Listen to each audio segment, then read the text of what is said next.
Hello દોસ્તો, how are you? Welcome once again in the biology world. હું Rajesh sir આપ સૌનું સ્વાગત કરું છું. તો મિત્રો, આપ સૌ મજામાં હશો. બાયોલોજીની દુનિયામાં આપ સૌનું ફરી અને ફરી સ્વાગત છે. મિત્રો, આપણે ઉત્સેચકો વિશે શીખતા હતા. ઉત્સેચકોની રચના વિશે તમે જોયું અને ઘણું બધું તમે ઉત્સેચકો વિશે શીખ્યા હશો અને તૈયાર રાખજો. હવે ઉત્સેચકોમાં જ આપણે આગળ વધીએ. તો ઉત્સેચકો જે છે, આજે એની કાર્ય પદ્ધતિ, એ કેવી રીતે પ્રક્રિયા જે છે એને નિપજમાં ફેરવે છે અને એના પર અસર કરતા પરિબળો, આ બધી બાબતો ઉપર આજે આપણે ચર્ચા કરીએ. આની પહેલા આપણે ઉત્સેચકના બંધારણની વાત કરી, તો ખાસ એ બંધારણ તૈયાર હોવું જરૂરી છે, તો તમને આજે સમજવામાં સરળતા રહે. તો આગળ વધીએ દોસ્તો. અહીંયા ક્વેશ્ચન છે, ઉત્સેચકો દ્વારા ઊંચા દરથી કઈ રીતે રાસાયણિક રૂપાંતરણ થાય? રાઈટ, એટલે ઉત્સેચકો જે છે પ્રક્રિયામાં સંકળાય તો પ્રક્રિયાનો દર ખૂબ જ ઝડપી થઈ જાય છે. આવું આપણે જોયું. તમને ખ્યાલ હશે કે જે પ્રક્રિયામાં ઉત્સેચકો સંકળાય એ પ્રક્રિયાનો દર ખૂબ જ ઝડપી થઈ જાય છે. તો ઉત્સેચકો દ્વારા ઊંચા દરથી કઈ રીતે રાસાયણિક રૂપાંતરણ થાય એની આપણે અહીંયા ચર્ચા કરીએ. તો મિત્રો, રાસાયણિક રૂપાંતરણો એટલે કે ચયાપચયની ક્રિયા દરમિયાન પ્રક્રિયાર્થી સબસ્ટ્રેટ એસ નું રૂપાંતર નિપજ પ્રોડક્ટ પી માં થાય. એટલે એસ વિરુદ્ધ પી, એટલે કે એસ માંથી પી બને, એ રીતે અહીંયા આપ્યું છે. એસ ફોર સબસ્ટ્રેટ એટલે કે પ્રક્રિયાર્થી, અને એટલે કે પ્રક્રિયક, બંને મીનિંગ સેમ છે. પ્રક્રિયાર્થી કહો અથવા પ્રક્રિયક, અને એમાંથી રાસાયણિક રૂપાંતરણને અંતે બનશે પ્રોડક્ટ પી એટલે કે નિપજ. તો જો ઉત્સેચકો સંકળાય તો આ પ્રક્રિયા ખૂબ ઝડપી હોય છે. રાઈટ, તો એ કેવી રીતે એટલી સ્પીડમાં થાય એ આપણે જોઈએ. રાસાયણિક રૂપાંતરણો અથવા તો ચયાપચયિક રૂપાંતરણો જે છે એના દ્વારા રસાયણનું નિપજમાં રૂપાંતર થાય, એટલે કે પ્રક્રિયક. કે જે રસાયણનું નિપજમાં રૂપાંતર થાય એને પ્રક્રિયક કહેવાય, અને જે પ્રક્રિયકના રૂપાંતર પછી જે બને એને નિપજ કહેવાય. એટલે કે જે પદાર્થનું નિપજમાં કન્વર્ઝન થાય એ પ્રક્રિયક, અને પ્રક્રિયકમાંથી જે બને એ નિપજ. જ્યારે ઉત્સેચક એક સક્રિય સ્થાન સાથે એક ત્રિપરિમાણીય સંરચના ધરાવતું પ્રોટીન છે, એટલે કે સક્રિય સ્થાન, એક્ટિવ સાઇટ. ઉત્સેચક અહીંયા તમે જોઈ શકો ગ્રે કલરની અંદર નીચેની ડાયાગ્રામમાં એક્ટિવ સાઇટ અહીંયા હું બતાવું છું. રાઈટ, ત્રિપરિમાણીય ઉત્સેચક એક 3D રચના છે, ત્રિપરિમાણીય સ્વરૂપ છે, ગોળ દડા જેવું છે, એના પર કેટલીક ખરબચડી સપાટી, એ એનું સક્રિય સ્થાન છે. અને ઉત્સેચક શેના બનેલા? તો તમને ખબર જ છે શેના બનેલા છે? પ્રોટીનના. તો ઉત્સેચક એક સક્રિય સ્થાન સાથે એક ત્રિપરિમાણીય સંરચના ધરાવતું પ્રોટીન છે, જે પ્રક્રિયક એસ એટલે કે પ્રક્રિયાર્થી સબસ્ટ્રેટને નિપજ પી માં ફેરવી દે છે, પ્રોડક્ટમાં. અહીંયા સાંકેતિક સ્વરૂપે આપણે જોઈએ તો એસ માંથી પી બને, એટલે કે substrate converted into product. S માંથી પી, પ્રક્રિયકમાંથી નિપજ, આ રીતની પ્રક્રિયા થાય છે. અહીં પ્રક્રિયાર્થી એસ ઉત્સેચકના સક્રિય સ્થાન સાથે જોડાય છે. ગ્રીન કલરની અંદર તમે જો સબસ્ટ્રેટ આપ્યું છે, ગ્રે કલરની અંદર ગોળા જેવું જે છે ઉત્સેચક એન્ઝાઇમ છે. તો કેવી રીતે આ પ્રક્રિયા થાય એ આપણે જોઈએ. તો પ્રક્રિયાર્થી એસ સબસ્ટ્રેટ એ ઉત્સેચકના સક્રિય સ્થાન સાથે જોડાય છે. પ્રક્રિયાર્થી સક્રિય સ્થાન તરફ પ્રસરણ પામે છે, એના તરફ ગતિ કરે છે. અહીંયા ગ્રીન કલરની અંદર આપ્યું છે આ પ્રક્રિયાર્થી, અને એ જાય છે અને ત્યાં ES કોમ્પ્લેક્સ એટલે કે ઉત્સેચક પ્રક્રિયાથી સંકુલ બન્યું. એટલે જે બીજી જે આકૃતિ છે જે અહીંયા બતાવું છું, એન્ઝાઇમ સબસ્ટ્રેટ કોમ્પ્લેક્સ ઉત્સેચક પ્રક્રિયાથી સંકુલનું નિર્માણ થાય છે. ઓકે દોસ્તો, તો શું થયું? પ્રક્રિયાથી સબસ્ટ્રેટ એસ એ ઉત્સેચકના સક્રિય સ્થાન સાથે જોડાય છે. રાઈટ, એના તરફ ગતિ કરી અને એમાં બંધ બેસતો હોય એ પ્રક્રિયાથી જોડાય છે, અને ઉત્સેચક પ્રક્રિયાથી સંકુલ enzyme substrate complex ES complex બને છે. અને પછી એને પછીની આકૃતિમાં તમે જોઈ શકો તો એનો રંગ બદલાઈ ગયો. ધેટ મીન્સ કે substrate get converted into product, એટલે કે પ્રક્રિયાથી જે છે હવે શેમાં ફેરવાઈ ગઈ? નિપજમાં ફેરવાઈ ગઈ, અને નિપજ પછી ઉત્સેચક અને પ્રોડક્ટ છૂટા પડી જાય છે. આગળ જોઈએ દોસ્તો. આ સંકુલનું નિર્માણ એક ક્ષણિક ઘટના છે. આ ઉત્સેચક પ્રક્રિયાથી સંકુલ જે છે આપણે જોઈએ તો કે 1 સેકન્ડમાં લાખો નિપજ બની જાય છે. રાઈટ, 10 લાખ ગણી સ્પીડ થાય છે, એવું આપણે જોયું અગાઉ. રાઈટ, એક્ઝામ્પલ્સની અંદર કાર્બનિક એનહાઇડ્રેટ ઉત્સેચક વાળી. H2O પ્લસ CO2 માંથી કાર્બનિક એસિડ બને છે એ પ્રક્રિયા આપણે જોઈ. ધેટ મીન્સ કે એક સેકન્ડમાં જો લાખો હજારો અણુ બનતા હોય, ધેટ મીન્સ કે આ સંકુલનું નિર્માણ એ તાત્કાલિક ના એટલે કે ક્ષણિક એક સેકન્ડની અંદર પણ આપણે કલ્પના ન કરી શકીએ એટલે ક્ષણિક ઘટના છે આ સંકુલ બનવું. પ્રક્રિયાર્થી ઉત્સેચકના સક્રિય સ્થાન સાથે જોડાય તે દરમિયાન પ્રક્રિયાર્થીની નવી સંરચના બને છે અને નિર્માણ થાય છે, તેને નવી સંરચનાનું નિર્માણ થાય અને સંક્રમણ અવસ્થા સંરચના કહેવામાં આવે. રાઈટ, એટલે તમે જુઓ ત્રીજા નંબરની આકૃતિ, પહેલા નંબરની આકૃતિમાં બંને અલગ અલગ બતાવ્યા, બીજામાં ES કોમ્પ્લેક્સ બતાવ્યું, ત્રીજાની અંદર જુઓ હવે પ્રક્રિયાર્થીનું નિપજમાં રૂપાંતરણ થઈ ગયું. રાઈટ, કલર બદલાઈ ગયો. અહીંયા તમને આકૃતિની અંદર એક કલર ચેન્જ દ્વારા બતાવ્યું છે કે પ્રક્રિયાર્થી જે છે એના સક્રિય સ્થાને ઉત્સેચકના સક્રિય સ્થાને જોડાણ એટલે પ્રક્રિયાર્થીની નવી સંરચનાનું નિર્માણ થયું. આ પ્રક્રિયાર્થીની નવી સંરચનાનું નિર્માણ એને સંક્રમણ અવસ્થા રચના કહેવામાં આવે કે ભાઈ થોડાક સમય માટે એ જોડાયેલા રહે એની રચના બદલાણી, ત્યારબાદ એ નિપજમાં ફેરવાઈ જાય એટલે ત્યાંથી પછી તમે જો છૂટું પડી ગઈ અને બની ગઈ પ્રોડક્ટ 4 નંબરની આકૃતિમાં. રાઈટ, આ પરિવર્તનનો માર્ગ સંક્રમિત અવસ્થામાંથી પસાર થાય છે એટલે કે ડાયરેક્ટ નથી થતું, આ વચ્ચે સંક્રમણ અવસ્થા ક્ષણિક અવસ્થા છે એમાંથી આ પસાર થાય છે અને છેલ્લે સ્થાયી પ્રક્રિયક સ્થાયી નિપજ વચ્ચે ઘણી બંધારણીય અવસ્થાઓ એટલે કે આમાં ઘણા બધા ચેન્જીસ થાય પણ બહુ ઓછા સમયમાં થઈ જાય, કેમ કે આમાં એક રૂપાંતરની પ્રક્રિયા થઈ દોસ્તો. પ્રક્રિયાર્થીમાંથી નિપજ બની રહ્યું છે, ડેટ મીન્સ કે રૂપાંતરણ થયું છે, તેમાં ઘણા બધા ફેરફાર આંતરિક ફેરફારો થાય બંધારણમાં. આ રીતે બનતી જ મધ્યવર્તી સંરચનાત્મક અવસ્થા અસ્થાયી હોય, ડેટ મીન્સ કે સંક્રમણ અવસ્થા એ અસ્થાયી છે. રાઈટ, એટલે કે બીજી અને ત્રીજા નંબરની જે આકૃતિ છે અસ્થાયી અવસ્થા કીધી છે. પ્રક્રિયાર્થી પહેલી અવસ્થામાં સ્થાયી હતો અને ચોથી અવસ્થા જે છે એમાં નિપજ છેલ્લે બન્યું, એ બંને સ્ટેબલ છે.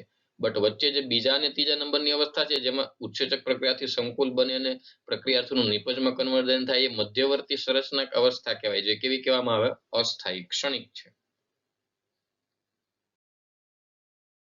આ પરિવર્તનનો માર્ગ સંક્રમિત અવસ્થામાંથી પસાર થાય છે. રાઈટ, એટલે આ પરિવર્તન દરમિયાન જે છે સંક્રમિત અવસ્થામાંથી પસાર થાય અને સ્થાયી પ્રક્રિયક અને નિપજ વચ્ચે ઘણી બધી અવસ્થા હોય. આ રીતે બનતી બધી જ મધ્યવર્તી સંરચના કેવી હોય છે અસ્થાયી. અહીંયા સંક્રમણ અવસ્થા જે છે એ દરમિયાન શક્તિમાં જે કંઈ ફેરફાર થાય એ અહીંયા આપ્યું છે, ખાસ સમજવા જેવું છે અને એના આધારિત પ્રશ્નો પણ પૂછાયા છે અને ગ્રાફ પણ યાદ રાખવાનું, ગ્રાફ આધારિત પ્રશ્નો પણ પૂછાય છે NCERT નીટની અંદર. તો જો આને આલેખ દ્વારા આપણે રજૂ કરીએ તો y અક્ષ પર સ્થાયી શક્તિ રજૂ કરે. જો અહીંયા y અક્ષ એટલે કે આ ઊભો અક્ષ, અહીંયા હું આકૃતિમાં બતાવું છું. રાઈટ, આ y અક્ષ છે. તો y અક્ષ ઉપર સ્થાયી શક્તિ છે એટલે ઉત્સેચકને કામ કરવા માટે પ્રક્રિયાર્થીને નિપજમાં કન્વર્ટ કરવા માટે જરૂરી શક્તિ કેટલી જોઈએ? સ્ટેબલ એનર્જી છે. x અવસ્થા એ બંધારણમાં ફેરફાર છે. જો x અવસ્થા એટલે કે જે છે નીચેની આડી અવસ્થા જે છે એટલે કે x અક્ષ, એ દરમિયાન જો પ્રક્રિયાર્થી S, અહીંયા પ્રક્રિયાર્થી છે તો છેલ્લે જે છે નિપજ એટલે કે બંધારણમાં જે કંઈ ચેન્જ આવે પ્રક્રિયાર્થીમાંથી નિપજ બનવાની પ્રક્રિયા એ x અવસ્થામાં થાય અને પ્રક્રિયાર્થીનેથી નિપજ બનવા માટે જરૂરી ઉર્જા એ y અક્ષ ઉપર બતાવી છે. હવે આમાં ચેન્જીસ થાય. જે સંક્રમણ અવસ્થાની વાત કરતા હોય તમે આલેખમાં જુઓ, ગ્રાફમાં જુઓ વચ્ચે છે. રાઈટ, એટલે પ્રક્રિયાથી નિપજ સંકુલ બને એક ક્ષણિક અવસ્થા છે અને તરત જ પ્રોડક્ટ પ્રક્રિયાથી S substrate S product P માં ફેરવાઈ જાય છે. તો જોઈએ આગળ, જો અહીંયા પ્રક્રિયાર્થી S, પ્રક્રિયક S અને નિપજ P વચ્ચે શક્તિ સ્તરમાં ભિન્નતા છે. જો નિપજ પ્રક્રિયાર્થી કરતા નીચલા સ્તરનો હોય તો પ્રક્રિયા બાહ્ય ઉષ્મીય હોય છે અને આ અવસ્થામાં નિપજ નિર્માણ માટે શક્તિની જરૂર નથી. તમે અહીંયા જુઓ, અહીંયા હું લખું છું S, ગ્રાફમાં જોજો. રાઈટ, અહીંયાથી પ્રક્રિયા જે છે S છે અને નીચે જુઓ P પ્રોડક્ટ P. તો અહીંયા શક્તિ સ્તર જુઓ તો કોનો શક્તિ સ્તર ઊંચો છે? તો કે પ્રક્રિયાર્થી જે છે એનો શક્તિ સ્તર ઊંચો છે. રાઈટ, અને પ્રક્રિયાર્થી જે છે ઉત્સેચક સંકુલ બને. રાઈટ, અહીંયા ઉત્સેચક વગર શક્તિ કેટલી જોઈએ અને ઉત્સેચકની હાજરીમાં શક્તિ કેટલી જોઈએ ગ્રાફમાં આપ્યું છે. તમે જુઓ, જો ઉત્સેચક હોય તો એનર્જી ખૂબ જ ઓછી જોઈએ છે. તમે જો આટલી ઓછી શક્તિ જોઈએ, સ્પીડ આવે એ અલગ. રાઈટ, ઉત્સેચક સાથે શક્તિ ઓછી જોઈએ અને ઉત્સેચક વગર શક્તિ વધારે જોઈએ. આ ગ્રાફ ઉપરથી સમજવાનું છે મિત્રો, સમજ્યા? જો પ્રક્રિયામાં ઉત્સેચક સંકળાયેલો છે તો શક્તિ ઓછી જોઈએ છે અને ઝડપથી એ પ્રક્રિયાર્થીને નિપજમાં કન્વર્ટ કરી દે છે. બટ જો પ્રક્રિયામાં ઉત્સેચક સંકળાયેલો નથી તો એને ખૂબ વધારે પ્રમાણમાં એનર્જી જોઈએ છે. રાઈટ, તો અહીંયા પ્રક્રિયાર્થી S માંથી નિપજ બને ત્યારે વચ્ચેની અવસ્થા જે છે અસ્થાયી અવસ્થા, જેને આપણે નામ આપેલું સંક્રમણ અવસ્થા, એક ક્ષણિક અવસ્થા છે જે દરમિયાન ઉત્સેચક પ્રક્રિયાથી સંકુલ બની જાય અને તરત જ એ ઉર્જા ગુમાવી અને એની ઉર્જા સ્તર નીચું થતા એ પ્રોડક્ટ પી એટલે નિપજમાં ફેરવાય. તો આના પરથી તમે સમજી શકો કે પ્રક્રિયાર્થીનો ઉર્જા સ્તર ઊંચો છે અને નિપજનો શક્તિ સ્તર કેવો છે? નીચો. રાઈટ? એટલે કે પ્રક્રિયા થવા માટે અમુક ઉર્જા જોઈએ એને એક્ટિવેશન એનર્જી કહેવાય. કે પ્રક્રિયકને નિપજમાં કન્વર્ટ કરવા માટે અમુક લેવલ સુધી એનર્જી જોઈએ. દાખલા તરીકે પ્રક્રિયક S અહીંયા છે તો આટલા લેવલ સુધીની એનર્જી એને જોઈએ છે. રાઈટ? પ્રક્રિયક S જ્યાં છે ત્યાં સુધીની એને એનર્જી જોઈએ, ત્યાર પછી જ એ એક્ટિવ થાય અને એક્ટિવ થાય પછી જ એ નિપજમાં, એટલે પ્રક્રિયાર્થીને નિપજમાં કન્વર્ટ કરવા માટે અમુક લેવલ એને એનર્જી આપવું પડે, અમુક લેવલનું શક્તિ સ્તર જોઈએ. આપણે ગરબા રમવા છે, બરાબર છે, અને આજુબાજુ જે છે મ્યુઝિક વાગવા લાગ્યું છે, ગરબા વાગવા લાગ્યા છે, તો અમુક એનર્જી લેવલ જોઈએ તો જ એ તમે રમી શકો, નહીતર તમને એમ થાય કે નથી રમવું. અમુક કાર્ય કરવા માટે અમુક એનર્જી લેવલ જોઈએ. દોડવું છે તો અમુક એનર્જી લેવલ જોઈએ. કોઈ પણ ક્રિયા માટે એક એનર્જી લેવલ જોઈએ. એમ પ્રક્રિયાર્થીને નિપજમાં ફેરવા માટે એક એનર્જી લેવલ જોઈએ અને એક્ટિવેશન એનર્જી કહેવાય, સક્રિય શક્તિ કહેવાય છે, કે જ્યારે પ્રક્રિયક નિપજમાં કન્વર્ટ થાય. બટ અહીંયા જુઓ, રાઈટ, જ્યારે એ પ્રક્રિયા સ્ટાર્ટ થવાની હોય ત્યારે એનર્જી લેવલ ખૂબ ઊંચું છે. રાઈટ? એટલે કે એને સક્રિય શક્તિ સ્તર એક્ટિવેશન એનર્જી લેવલ કહેવાય, કે જે સમયે પ્રક્રિયાર્થીમાંથી નિપજમાં કન્વર્ટ થાય એને એક્ટિવેશન એનર્જી લેવલ એટલે કે સક્રિય શક્તિ સ્તર કહેવાય. અને જ્યારે નિપજમાં કન્વર્ટ થઈ જાય ત્યારે ઉર્જા એ ગુમાવી દે છે. રાઈટ? બંધ તૂટવાની નિર્માણની પ્રક્રિયા દરમિયાન. એટલા માટે જે છે નિપજ નિર્માણની પ્રક્રિયા અહીંયા જો મુદ્દા માટે એક કર્યું છે કે નિપજ પ્રક્રિયાર્થી કરતા નીચલા સ્તરે હોય, એટલે બાહ્ય ઉષ્મી છે. ધેટ મીન્સ કે પ્રક્રિયક જ્યારે નિપજમાં કન્વર્ટ થાય ત્યારે ઘણી બધી ઉષ્મા એટલે કે ઉર્જા એ શું કરે છે? ગુમાવે છે. રાઈટ? એટલે એની એનર્જી લેવલ નીચું જાય. પ્રક્રિયા ઉર્જા ત્યાગી અથવા સતત ચાલતી હોય તો ઉર્જાગ્રાહી હોય તો પણ પ્રક્રિયા ખૂબ ઊંચા શક્તિ સ્તરમાંથી પસાર થવું પડે. ધેટ મીન્સ કે શરૂઆતમાં એને ઉર્જા ગ્રહણ કરવી પડે ઊંચા લેવલે પહોંચવા માટે, પછી જે છે એની એનર્જી ડાઉન થાય છે. S માં રહેલ સરેરાશ ઉર્જા સંક્રમિત અવસ્થાની ઉર્જા વચ્ચેના તફાવતને સક્રિય શક્તિ સ્તર કહેવાય. રાઈટ? એટલે S માં રહેલી ઉર્જા અને સંક્રમિત અવસ્થાની ઉર્જા, એટલે પ્રક્રિયાર્થી અને સંક્રમિત અવસ્થાની ઉર્જા જે છે એ જે છે, એટલે કે અહીંયા અંદાજે હું તમને અહીંયા ડ્રો કરી આપું તો S માં આટલી સુધી ઉર્જા છે અને સંક્રમિત અવસ્થાની ઉર્જા અહીંયા, તો આટલી જે ઉર્જા જે છે અહીંયાથી S થી શરૂ થઈને સંક્રમિત અવસ્થા સુધીની, રાઈટ, એટલે કે આ પ્રક્રિયાર્થીને નિપજમાં ફેરવા માટે આટલી ઉર્જા જોઈએ એને એક્ટિવેશન ઉર્જા કહેવાય, સક્રિય શક્તિ કહેવાય. ઉત્સેચક શક્તિ અવરોધનને ઘટાડીને પ્રક્રિયામાંથી નિપજમાં સરળતાથી રૂપાંતર કરે. રાઈટ? અને જો ઉત્સેચક સંકળાય તો એ શક્તિ સ્તર એનું લેવલ જે છે એ ઘટાડી શકે, કે બહુ વધારે હાઈ એનર્જી લેવલની જરૂર નથી, ઓછી એનર્જી લેવલથી પણ એ ઉત્સેચકની હાજરીમાં એ પ્રક્રિયા થઈ શકે. બટ જો ઉત્સેચક ગેરહાજર હોય તો એકદમ એક્ટિવેશન એનર્જી એકદમ હાઈ લેવલની જોઈએ સંક્રમણ અવસ્થાએ પહોંચવા માટે. રાઈટ? આ ગ્રાફ પરથી તમે સમજી શકશો. એટલે ગ્રાફ ખાસ યાદ રાખજો, તૈયાર રાખજો, અને આમાં આ ખાસ સમજવાનું છે એનર્જી લેવલ વાળું. ઓકે, તો આપ સમજાશો. આગળ જોઈએ દોસ્તો. હવે આપણે આગળ આજે જોઈએ છે ઉત્સેચકની કાર્ય પદ્ધતિ. ઉત્સેચક કેવી રીતે કામ કરે છે થોડું ઘણું તો તમને આઈડિયા આવી જ ગયો છે આગળની સવાલ દ્વારા. રાઈટ? એ જ રીતની અહીંયા ઉત્સેચકની કાર્ય પદ્ધતિ છે, કેવી રીતે કામ કરે આપણે જોઈએ. તો પ્રત્યેક ઉત્સેચક જે છે એન્ઝાઇમ ના અણુમાં પ્રક્રિયક જોડાણ સ્થાન જોવા મળે છે, એટલે કે એક્ટિવેશન સાઇટ હોય, પ્રક્રિયક જોડાણ સ્થાન. તેની સાથે પ્રક્રિયક S જોડાઈને ઉત્સેચક પ્રક્રિયાથી સંકુલ એટલે ES કોમ્પ્લેક્સ બનાવે. એટલે કે ઉત્સેચકની આપણે વાત કરી તો ત્રિપરિમાણીય 3D સ્વરૂપ ધરાવે છે. એની પાસે એક ખાડા ખરબચડા વાળી એક્ટિવેશન સાઇટ એટલે કે પ્રક્રિયકના જોડાણ સ્થાન છે, સક્રિય સ્થાન છે. એની સાથે પ્રક્રિયાથી જોડાય એટલે સબસ્ટ્રેટ ઉત્સેચક સાથે જોડાય એટલે ES કોમ્પ્લેક્સ, એન્ઝાઇમ સબસ્ટ્રેટ કોમ્પ્લેક્સનું નિર્માણ થાય. આ સંકુલ ઝડપથી વિઘટન પામી અને નિપજ P પ્રોડક્ટ અને સ્થાયી ઉત્સેચકમાં ફેરવાય છે. જુઓ અહીંયા ખાસ છેલ્લી આકૃતિ જુઓ, ચોથા નંબરની આકૃતિ, તો તમને ખ્યાલ આવશે કે ઉત્સેચક E એન્ઝાઇમ મૂળ સ્વરૂપે પાછો મળી જાય છે અને એને શું કર્યું? પ્રક્રિયાથી P પ્રોડક્ટ એટલે પ્રક્રિયાથી S ને પ્રોડક્ટ P માં કન્વર્ટ કરી નાખ્યું, નિપજ છૂટી પડી. રાઈટ? એટલે પ્રક્રિયાને અંતે આ જે મુદ્દો કોઈ ખાસ મગજમાં રાખજો. તો ઉત્સેચકો એવા છે કે રાસાયણિક પ્રક્રિયા દરમિયાન વપરાઈ જતા નથી. જો સ્ટાર્ટિંગમાં પણ એ જ છે અને જ્યારે પ્રક્રિયકનું જ્યારે નિપજમાં કન્વર્ટ થયું ત્યારે છેલ્લે એ જ મળે છે, એ જ સ્વરૂપે. ધેટ મીન્સ કે પ્રક્રિયા જે છે એને નિપજમાં કન્વર્ટ દરમિયાન ઉત્સેચકો વપરાઈ જતા નથી, પ્રક્રિયાને અંતે મૂળ સ્વરૂપે મળે છે. સમજ્યા? ઉત્સેચકો વપરાઈ જતા નથી, પ્રક્રિયાને અંતે કયા સ્વરૂપે મળે છે? મૂળ સ્વરૂપે. રાઈટ? આ જ વસ્તુને અહીંયા સમીકરણ દ્વારા જોઈએ. ઉત્સેચક એન્ઝાઇમ E સબસ્ટ્રેટ S સાથે જોડાય અને ES કોમ્પ્લેક્સ બને. રાઈટ? પછી જે છે એ EP સંકુલ બન્યો, એટલે કે એન્ઝાઇમ માંથી સબસ્ટ્રેટ માટે એટલે કે પ્રક્રિયકનું નિપજમાં કન્વર્ટ થયું એટલે કે આ વાત આ એરિયા ડાયાગ્રામ રાઈટ આ અહીંયા રહ્યું તો દરેક સ્ટેપ માટે અહીંયા ડાયાગ્રામ છે એટલે તમે ઈઝીલી સમજી શકો આની સાથે જોડાય સંકુલ બને પછી નિપજમાં કન્વર્ટ પડે પછી ઉત્સેચક અને નિપજ છૂટા પડે આ રીતે 4 સ્ટેપમાં આખી પ્રક્રિયા થાય છે રાઈટ આગળ જોઈએ નીચેના સોપાનો દ્વારા આપણે સમજીએ તો કે પ્રક્રિયક ઉત્સેચકના સક્રિય સ્થાન સાથે જોડાય ફર્સ્ટ સ્ટેપ આયરુઆ you can easily understand now ઉત્સેચક સાથે જોડાયેલ પ્રક્રિયક ઉત્સેચકના સ્વરૂપમાં ફેરફાર કરે જેથી પ્રક્રિયક ઉત્સેચક સાથે મજબૂતાઈથી જોડાઈ જાય એટલે ES કોમ્પ્લેક્સ બનશે અહીંયા રાઈટ આગળ પછી શું થાય ઉત્સેચકનું સક્રિય સ્થાન હવે પ્રક્રિયકના ગાઢ સંપર્કમાં હોય છે જેના પરિણામ સ્વરૂપ પ્રક્રિયકના રાસાયણિક બંધ તૂટે છે અને નવું ઉત્સેચક નિપજ સંકુલ એટલે EP સંકુલ બને એટલે આયરુઆ થર્ડ રાઈટ અને છેલ્લે ઉત્સેચક નિપજને મુક્ત કરે છે અને મુક્ત થયેલ ઉત્સેચક અન્ય પ્રક્રિયક સાથે જોડાય એટલે આ ચોથું સ્ટેપ રાઈટ છેલ્લે જે છે એ ઉત્સેચક નિપજને છૂટું કરી દે ઉત્સેચક ફ્રી થઈ ગયો હવે એ પાછી નવા સબસ્ટેટ સાથે એટલે ફરી પાછો એ જે છે બીજા કોઈ પ્રક્રિયાથી સાથે જોડાય છે એટલે અહીંયા તમને બતાવું આ જે ઉત્સેચક વધ્યો એનું શું હવે તો કે જે ઉત્સેચક વધ્યો એ ફરી પાછો બીજા કોઈ સબસ્ટેટ સાથે જોડાવા માટે તૈયાર છે આવી જાવ બીજાને સેમ જ રીતે એ બીજાને કન્વર્ટ કરશે પાછો વધ્યો રહે રાઈટ એટલે આ રીતે પ્રક્રિયા ચાલ્યા જ કરે છે એટલે ઉત્સેચક જે છે એ પ્રક્રિયાને અંતે મૂળ સ્વરૂપે પાછા મળે છે ઉત્સેચક પ્રક્રિયામાં ભાગ લે પ્રક્રિયાનો દર બદલે રાઈટ ધીમી કરે ઝડપી કરે 99% એ સ્પીડ વધારે છે એટલે પ્રક્રિયાનો દર ઝડપી કરે છે ભાગ લે બટ પ્રક્રિયામાં વપરાઈ જતા નથી એ પ્રક્રિયાને અંતે મૂળ સ્વરૂપે પાછા મળે અને જે મળે છે એ પાછા આગળ બીજા પ્રક્રિયકને નિપજમાં કન્વર્ટ કર્યા કરે છે સમજ્યા આગળ વધીએ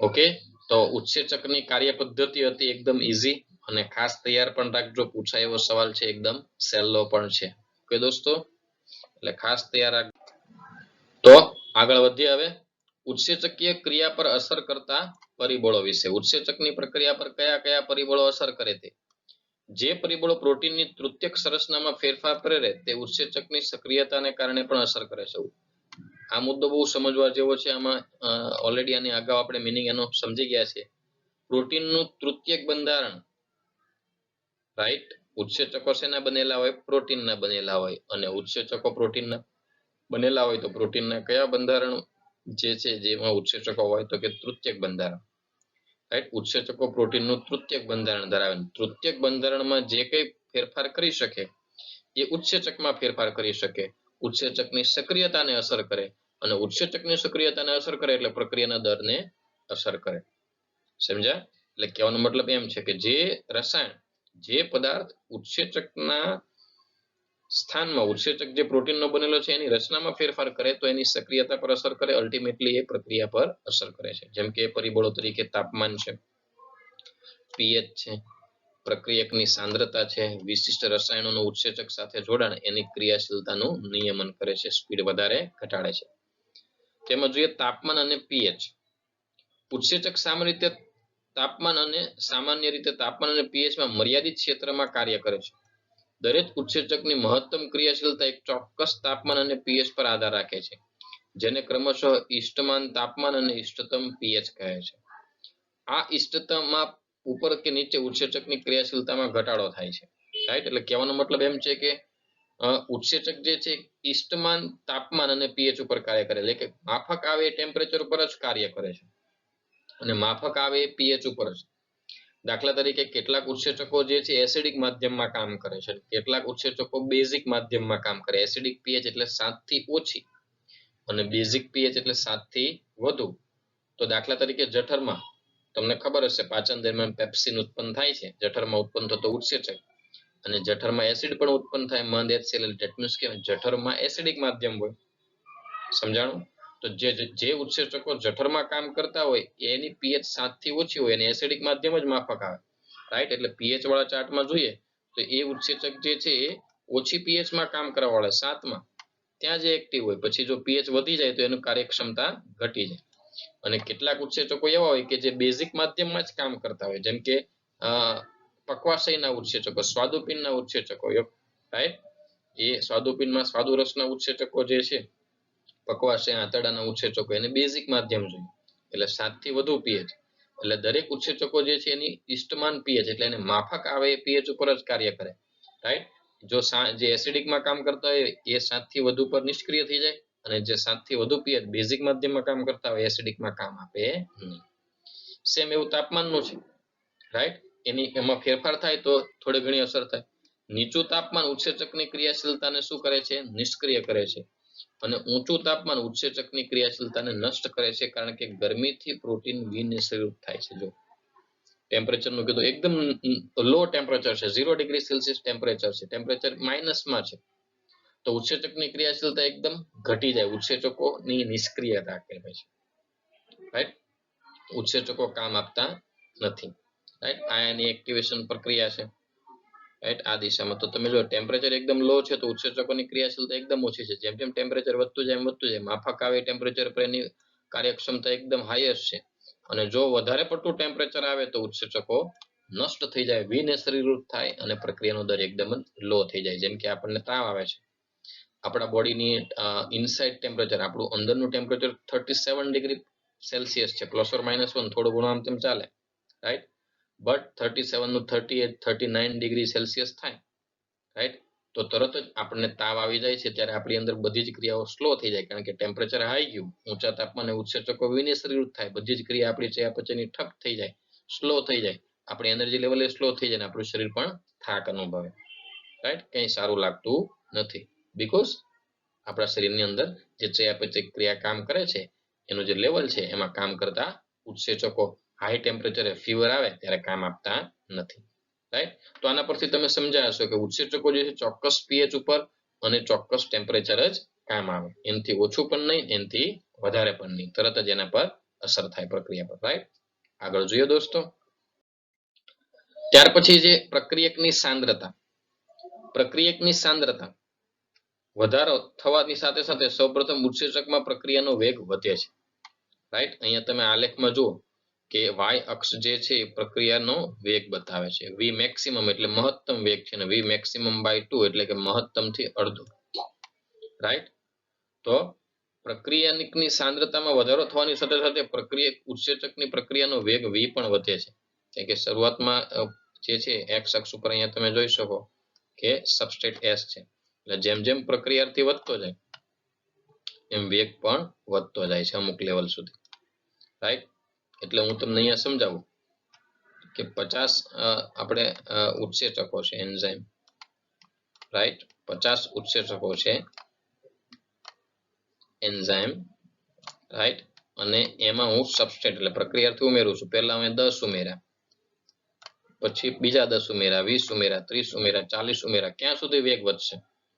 જેટલા ઉત્સેચકો છે એટલા પ્રક્રિયાથી આવે ત્યાં સુધી તો કોઈ પ્રોબ્લેમ જ નથી, રાઈટ. એટલે 10 ના 20 કરું, 30 કરું, 40 કરું, એટલે પ્રક્રિયકની સાંદ્રતા જેમ વધારતા જઈએ, આપણે સબસ્ટ્રેટ એસ ઉમેરતા જઈએ એમ સ્પીડ વધતી જ જવાની, કે સામે ઉત્સેચકો એટલા છે જ, અવેલેબલ જ છે, ફ્રી જ છે, 50 ઉત્સેચકો છે અને પ્રક્રિયાથી ઓછા છે, એટલે પ્રક્રિયા સ્પીડ વધતી જ જશે. 10 ની 20 કરો, 30 કરો, 40 કરો, રાઈટ. પછી મેં અહીંયા જે છે 50 કરું ત્યાં સુધી, પછી 50 ના હું 100 ની 100 કરું, 100 ના હું 200 કરું, તો 200 પ્રક્રિયાર્થીને કન્વર્ટ કરવા માટે, રાઈટ. 200 પ્રક્રિયાર્થીને કન્વર્ટ કરવા માટે ઉત્સેચકો મારી પાસે કેટલા છે? 50 જ. તો પ્રક્રિયાનો વેગ વધશે નહીં, પછી 50 થશે ત્યાં સુધી લેવલ રહેશે, પછી પ્રક્રિયાનો વેગ શું થશે? ઘટશે, રાઈટ. એટલે પ્રક્રિયકની સાંદ્રતામાં અમુક લેવલ સુધી વધે છે, એટલે વી મેક્સિમમ પહોંચ્યા પછી જો પ્રક્રિયાર્થી ઉમેરવામાં જ આવે તો પછી ઉત્સેચક અવેલેબલ હોતા નથી. એટલે વી મેક્સિમમ એટલે મહત્તમ વેગે પહોંચી ગયા, ચાલો 50 પ્રક્રિયાર્થી નાખી દીધા તો 50 ઉત્સેચકો છે, એટલે વી મેક્સિમમ સુધી કોઈ વાંધો, 50 સુધી કોઈ વાંધો નહીં, 60 70 80 90 100 150 200 કરતા જઈએ એમ એનો વેગ ઘટતો જાય. પ્રક્રિયા તેના મહત્તમ વેગ વી મેક્સિમમ પ્રાપ્ત કર્યા પછી જો પ્રક્રિયકની સાંદ્રતા વધારવામાં આવે તો પછી વેગમાં વધારો થતો નથી. કારણ શું છે? જુઓ, કારણ ઉત્સેચકના અણુઓની સંખ્યા પ્રક્રિયકના અણુઓથી કેવી થઈ જાય છે? ઓછી થઈ જાય. એટલે ઉત્સેચકો 50 ના 50 જ છે, બટ પ્રક્રિયાથી આપણે 200 કરી નાખ્યા, તો પ્રક્રિયક કરતા ઉત્સેચકની સંખ્યા કેવી થઈ ગઈ? ઓછી, એની સાંદ્રતા ઓછી થઈ ગઈ.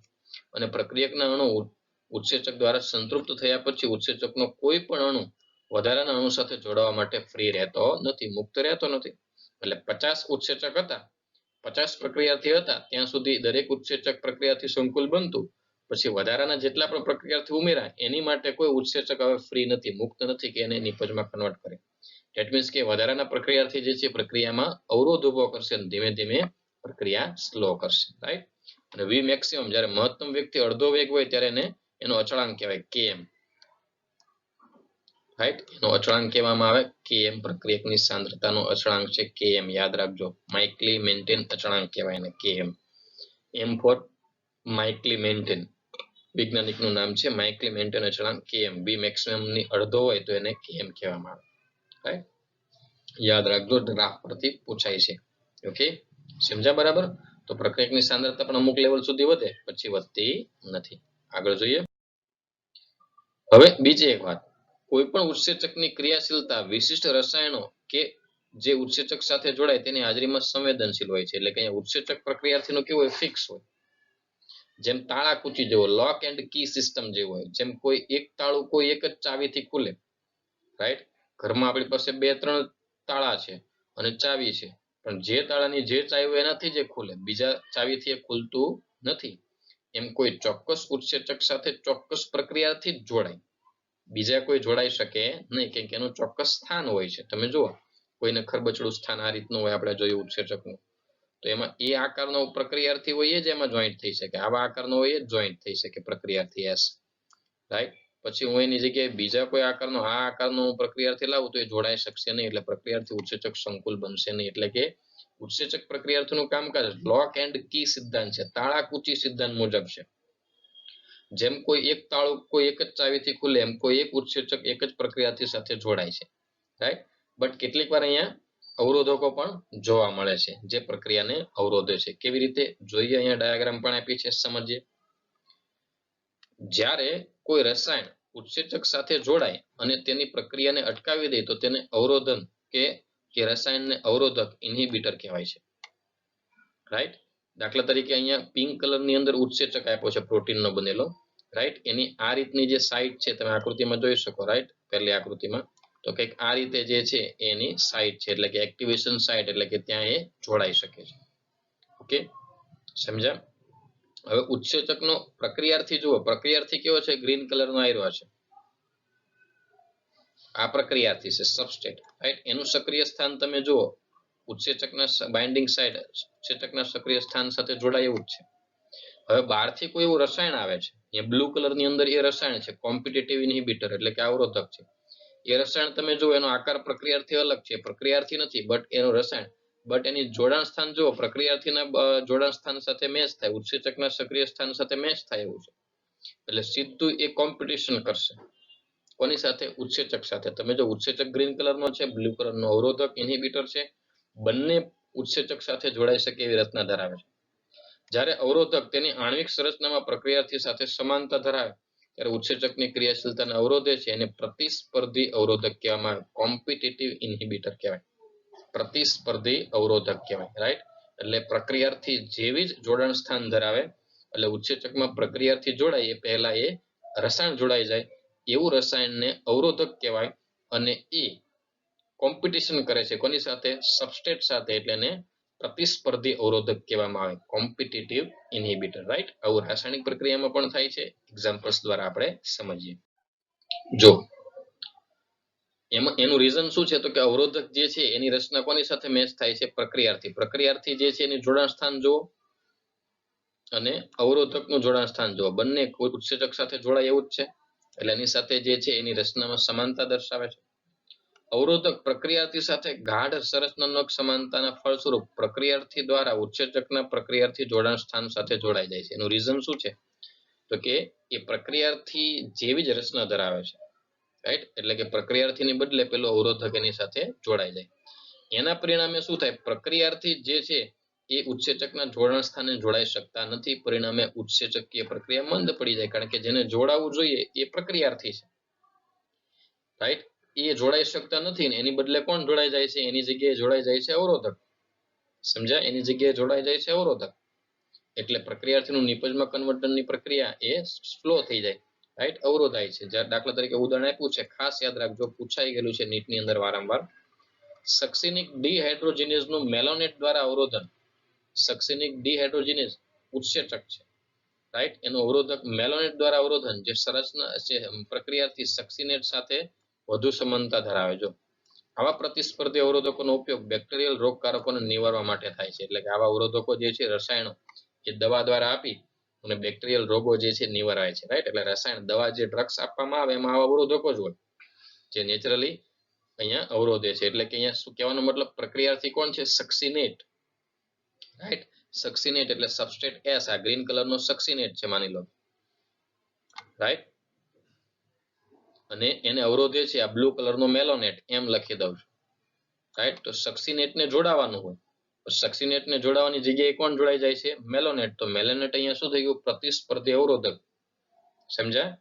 એટલે કે પ્રતિસ્પર્ધી અવરોધક એટલે કોમ્પિટિટિવ ઇનહિબિટર થયું. કારણ કે સક્સીનેટ જેવું જ બંધારણ કોનું છે? મેલોનેટનું. તો સક્સીનેટની જગ્યાએ મેલોનેટ જોડાઈ જાય અને સક્સીનિક ડિહાઇડ્રોજિનેઝનું જે કન્વર્ઝન છે પ્રક્રિયા એ અટકાવે છે, ઉત્સેચકીય પ્રક્રિયા મંદ કરે છે. હવે રોગકારકો હોય રોગ ફેલાવાની પ્રક્રિયા ઝડપથી કરતા હોય તો એની અંદર પણ આવા અવરોધકોનો ઉપયોગ કરી અને રોગકારકોને નિયંત્રણમાં રાખવામાં આવે છે. ઓકે, તો ખૂબ જ આ મહત્વનું છે અને સમજજો ખાસ, કોઈ પણ એકાદ બે પરિબળ પૂછાઈ શકે. આગળ જોઈએ દોસ્તો. સો ધેટ્સ ઓલ ફોર ટુડે. ખૂબ જ ઇન્ટરેસ્ટિંગ હતો આજનો આ બરાબર લેક્ચર. મજા આવે એવું હતું. ખાસ ધ્યાનથી શીખજો. ઉત્સેચકીય કાર્યપદ્ધતિ ખાસ તૈયાર રાખજો અને એના પર અસર કરતા પરિબળો. એની પહેલા જે દર જે છે, દરમાં જે મેં ગ્રાફ લેવલનું જે તમને કીધું એ ખાસ યાદ રાખજો. ઓકે, તો સારી રીતે વાંચી લેજો અને તૈયાર રાખજો. ઓકે, તો hope you understand very well. નવા વિડીયો લેક્ચર સાથે ફરી મળીએ. Till then take care and bye bye. આવજો. Enzymes are three-dimensional protein structures with an active site. They convert a chemical or a substrate denoted as S into a product or P. One or more products can be formed from a single or many substrates. Enzymes help in catalyzing the reactions, but they do not participate in the reaction themselves. In other words, at the end of any reaction, the enzyme remains unaltered and is ready to be used by another molecule. The multi-step reaction mechanism involving enzymes as catalysts is called the catalytic cycle. We shall now study the steps in this cycle. First, the substrate S binds to the active site of the enzyme and fits itself inside a given cleft or pocket. In the second step, the binding of the substrate forces the enzyme to change its shape and fit more tightly around the substrate.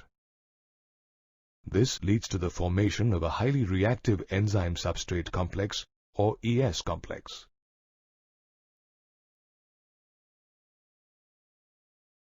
This complex is short-lived due to its instability, but it is extremely important for catalysis. These temporarily formed complexes are also known as transition state structures. In the third step, the active site of the enzyme breaks or forms chemical bonds and a new enzyme product complex or EP complex is formed. This EP complex is also unstable. Finally, in the fourth step, the structure of the substrate is transformed into the structure of the products.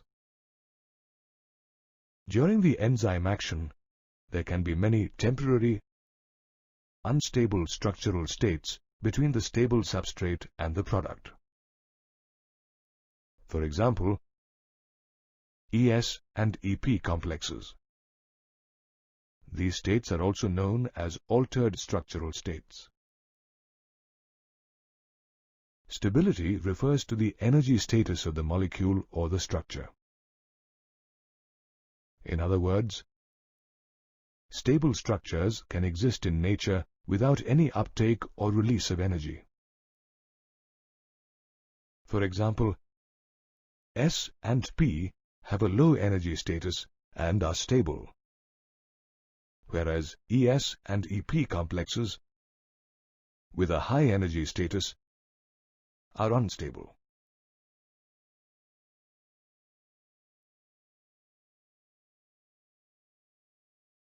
This is a graph which shows how enzymes lower the activation energy during reactions, thereby increasing the rate of reaction. Activation energy is the minimum amount of energy required for the chemical reaction to take place. In other words, it is the minimum amount of energy required by the substrates to form products. The y-axis represents the potential energy content, while the x-axis represents the formation of products via complex structures. Notice that there is an energy level difference between S and P. If P is at a lower level than S, it implies an exothermic reaction releasing heat energy. In other words, an external supply of heat energy is not required during this reaction to form a product. However, whether an exothermic or an endothermic reaction, the S has to go through a much higher energy state or transition state. In the graph, the red curve indicates that in the absence of an enzyme, the activation energy for a reaction is high. On the other hand, the pink curve shows that in the presence of an enzyme, the activation energy gets lowered, due to which the substrate transforms into a product quicker. Therefore, enzymes reduce the activation energy barrier by making the transition from S to P easier. In this way, enzymes bring about chemical and metabolic conversions at a high rate. Enzymes are mostly proteins, and they increase the rate of chemical reactions. Just like proteins, enzymes also have a primary, secondary, and tertiary structure. A change in a few factors can affect the activity of enzymes and can alter the tertiary structure of the protein. These factors include temperature, pH, change in substrate concentration, or the binding of specific chemicals that regulate the activity of enzymes. Let's take a look at each of these factors. Temperature and the pH factor affect the enzyme activity immensely. Typically, enzymes function in a narrow range of temperature and pH. While low temperature preserves the enzyme when it is in a temporarily inactive state, high temperature destroys the activity of enzymes as the proteins get denatured by heat. In other words, the tertiary structure of proteins is destroyed and they become functionally inactive. Every enzyme demonstrates its highest activity at a particular pH level and temperature, which are called optimum pH and optimum temperature respectively. These following graphs depict the impact of change in pH and temperature on enzyme activity. As shown by the graphs, enzyme activity increases steadily with an increase in pH and temperature up to the optimum pH and optimum temperature. Enzyme activity is the highest at this point. Thereafter, with an increase in pH and temperature, enzyme activity decreases as they get denatured and are not available for catalyzing reactions. Notice that enzyme activity is also low below the optimum value.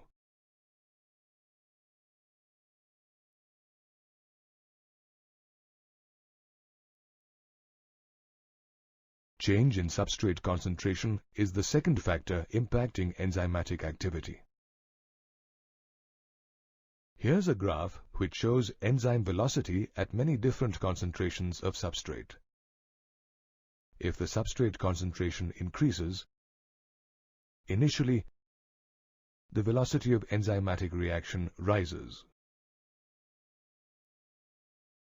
In the final stage, the reaction reaches a maximum velocity or Vmax. This velocity does not rise any further, even if there is an increase in the concentration of the substrate. The reason is that at Vmax, enzyme molecules are less than substrate molecules.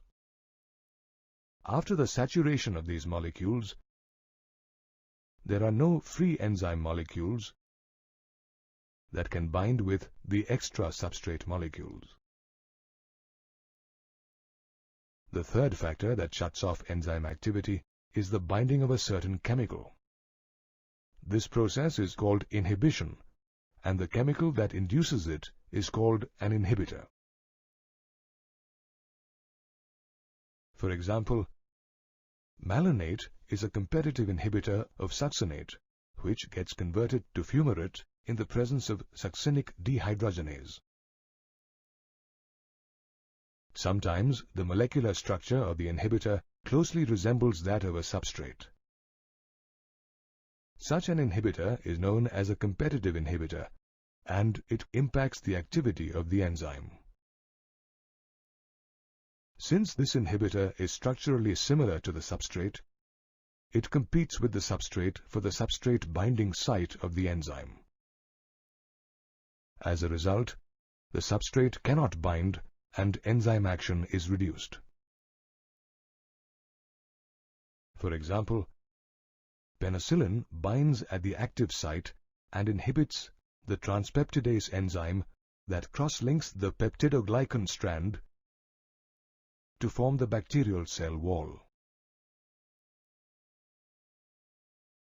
This competitive inhibition is used to control bacterial pathogens.